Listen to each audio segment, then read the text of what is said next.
Imagine, for a moment, encountering a document that claims Pontius Pilate, the very governor who authorized the crucifixion of Jesus, once wrote to Emperor Tiberius about the miracles he witnessed, about Jesus' trial, and about the shocking phenomenon of the resurrection itself.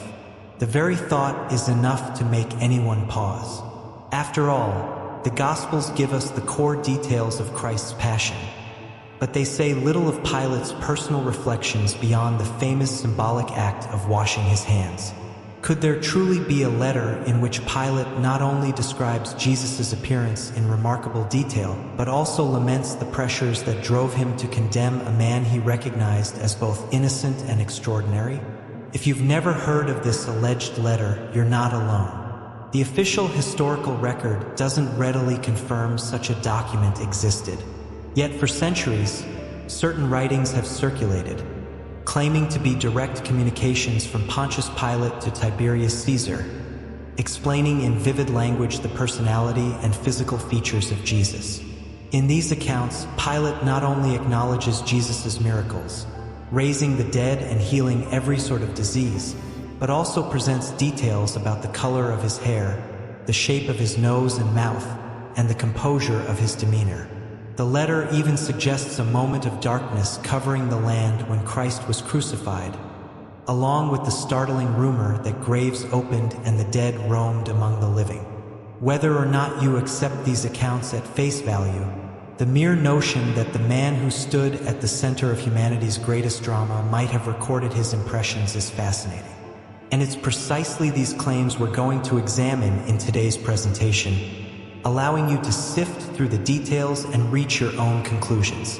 Have you ever paused to wonder about Pilate's state of mind long after the infamous decision he made? According to certain legends, he was plagued with regret, reflecting upon how he had allowed political expediency to overshadow justice. At first glance, it's not hard to imagine a Roman governor feeling troubled. He had recognized Jesus was no threat to Rome's authority. Indeed, the letter we're discussing presents Pilate as a ruler who had no interest in punishing a man he perceived as peaceful, despite strong pressure from the religious hierarchy. He refers to Jesus as someone who challenged the wealthy and the powerful of Judea, not by inciting rebellion, but by calling them out for hypocrisy. Repeatedly, Pilate is portrayed as somewhat sympathetic to Jesus, viewing him as neither seditious nor rebellious. How striking that the official presiding over Jesus' trial and sentencing would hold a private admiration for him, even going so far as to label him a man of great virtue in his alleged report. When we read these passages, one detail leaps out: a substantial section dedicated to Jesus' physical appearance. We find references to hair described as golden or chestnut, parted down the middle in the manner of the Nazarites, a beard that is somewhat thick and forked, and a face free from wrinkles or blemishes. He is described as tall, comely, at once commanding respect and love from onlookers, with eyes that can be quick in rebuke but also laden with compassion. This is, of course, far more description than we receive in the Gospels themselves. Those inspired texts focus on his divinity and teachings, not on how he looked day to day. Why would Pilate dedicate so many lines to describing Jesus' body and bearing? We can imagine that if you're writing a missive to the Roman emperor, and the emperor has never met this particular Jewish teacher, you'd try to give enough detail so that the subject stands out from the crowds.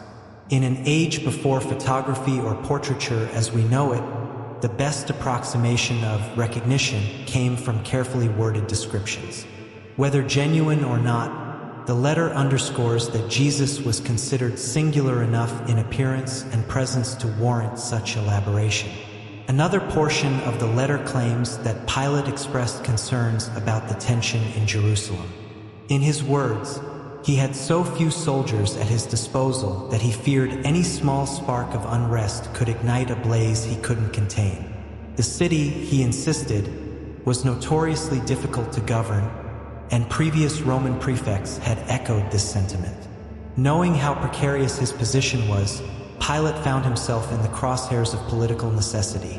The local religious leaders demanded Jesus be punished for what they saw as blasphemy, and Pilate recognized that refusing them outright might provoke the very uprising he lacked the resources to quell. This narrative dovetails with the gospel accounts depicting Pilate as a man who tried to extricate himself from the situation, offering a prisoner release, washing his hands publicly, yet ultimately capitulating to the crowd's demands.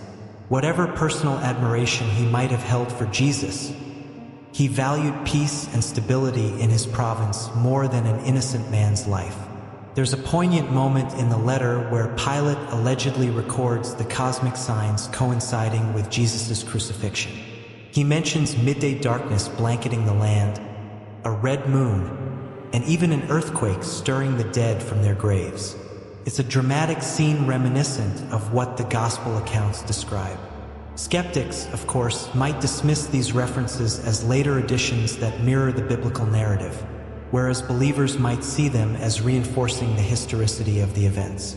Either way, hearing them from a Roman official's perspective offers a new vantage point on the familiar story. If Pilate did pen such a line to Tiberius, it implies a measure of awe, if not outright dread, at the supernatural phenomena that took place. Some versions of the letter even portray Pilate as admitting that this Jesus truly was a just person, someone undeserving of the fate that befell him. We also see reflections on how Jesus interacted with the Romans. Pilate notes he had once worried Jesus might foment a rebellion, rallying the Jews against the imperial authority. But Jesus wasn't that kind of leader.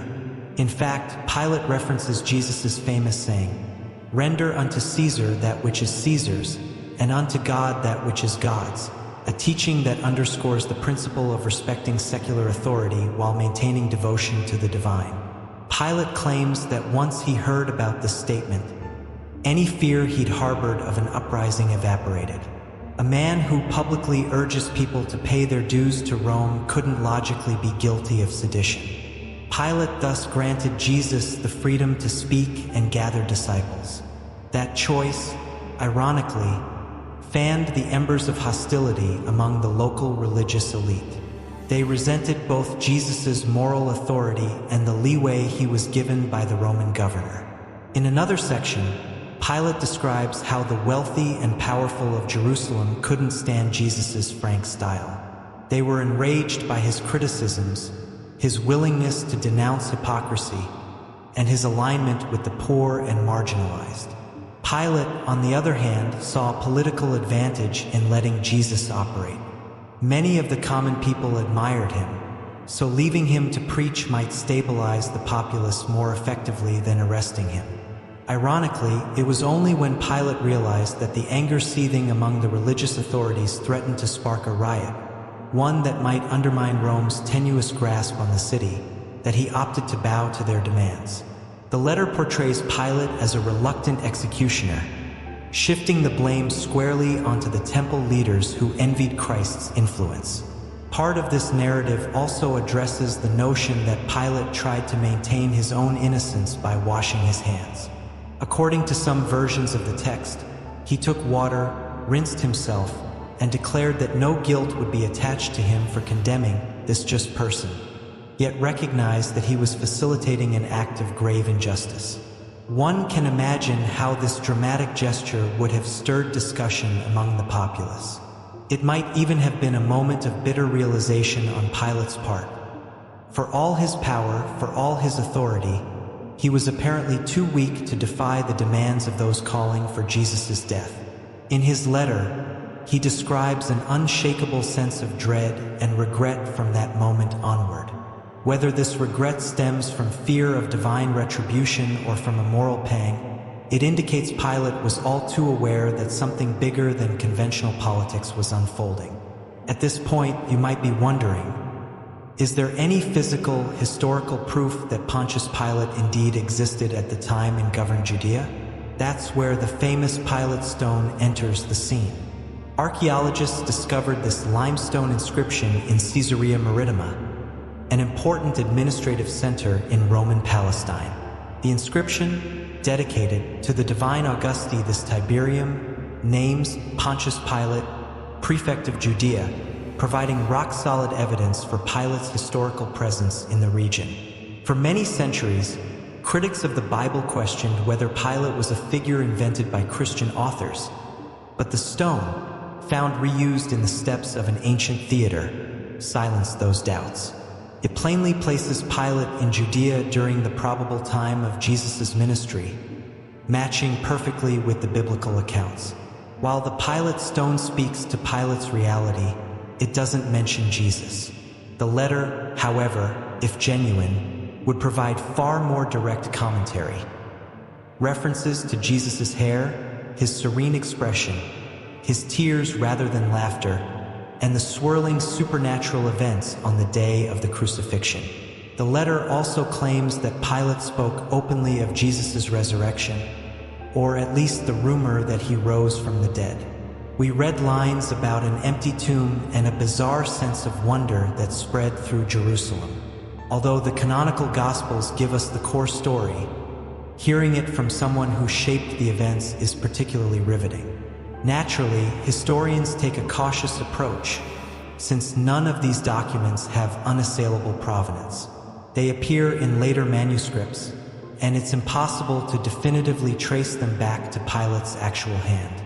Nevertheless, they've stirred curiosity for centuries, and perhaps they remain relevant because they tackle the interplay between imperial power, divine mission, and human frailty.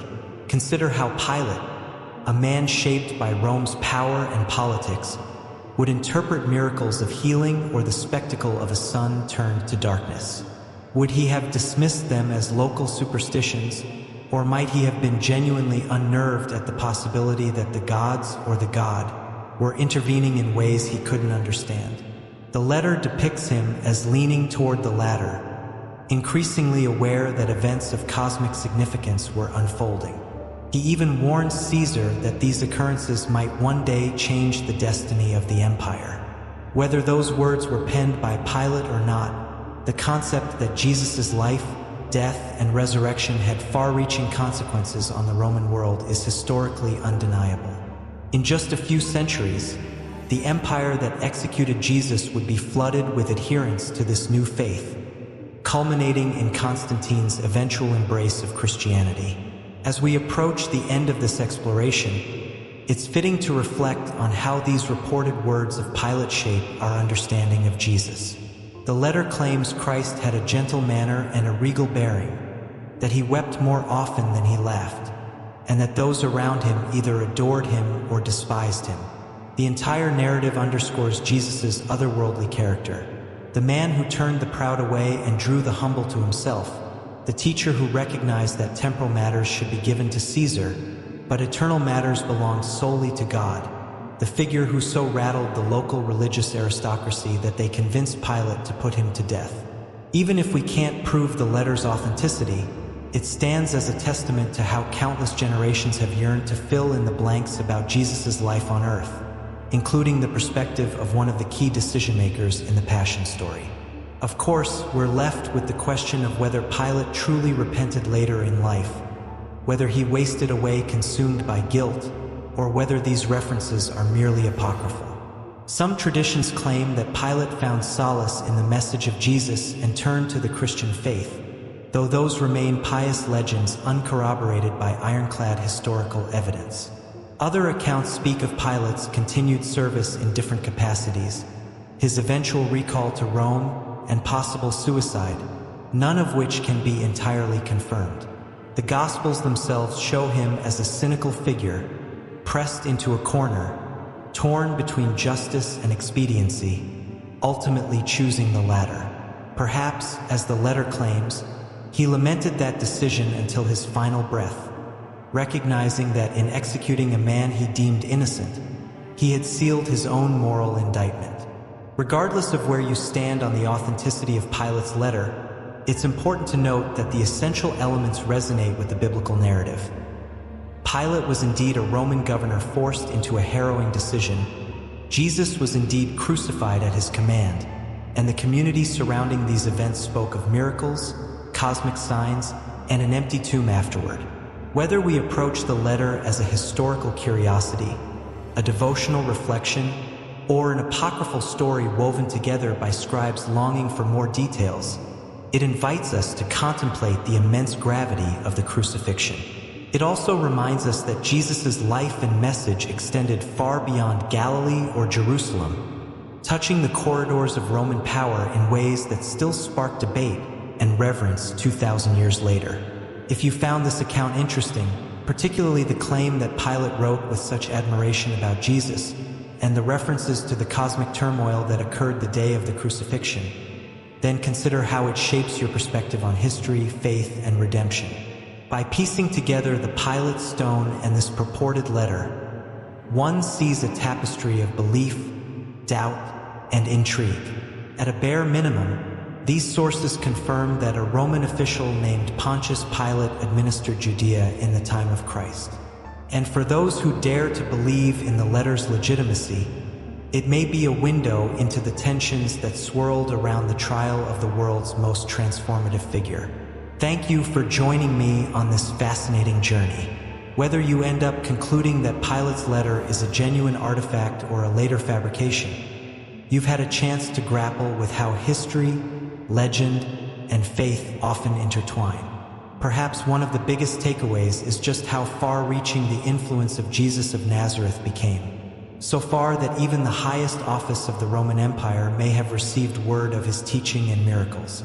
If you enjoyed this reflection and want to dive deeper, don't forget to like this video and subscribe to the channel. May your curiosity and your faith continue to grow as you explore the many wonders of biblical history. And as always, may God bless you and keep you in His truth.